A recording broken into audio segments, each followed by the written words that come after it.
Hey folks, meteorologist Bill Alexander, and I know this sounds like a broken record, but no beneficial rainfall is expected, although we will have a few showers, especially Sunday night, but the drought's continuing to worsen. We'll give you more details on that Thursday when the weekly drought analysis comes out, but critical fire danger is expected tomorrow. With incredibly low humidity, elevated Thursday, and then critical Friday and Saturday with strong winds and very, very dry vegetation throughout the week. Above normal temperatures are expected throughout the week and right on through the weekend, except for Thursday following a weak cold front. Now, this is what it looks like from the Matthews CCAC weather camera out at Snoopy's Pier on the island. Looking to the west-southwest, you can see the sun fairly high in the sky now in daylight savings time with 73 degrees with that south-southeast wind at 25 miles an hour. Now, that wind is not It's gusting higher than that.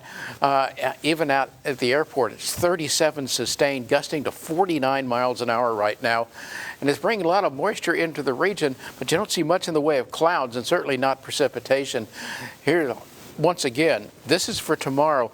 We've got that fire weather warning area-wide over all but the Gulf-facing beaches, and then you've got the small craft advisory here as well. That until 10 a.m. tomorrow as winds die off a little bit tomorrow.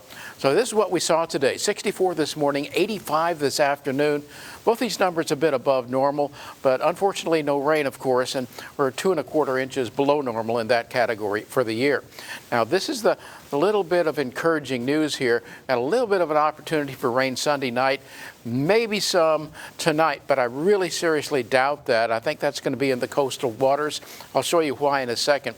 Meantime, temperatures right now are cranking up into the lower 90s out west, 80s elsewhere except 70s closer to the coastline.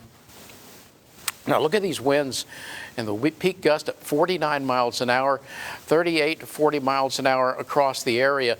So it has been very windy out there. This is our neighborhood weather network, and we're looking at Robstown temperatures in the upper 70s right now.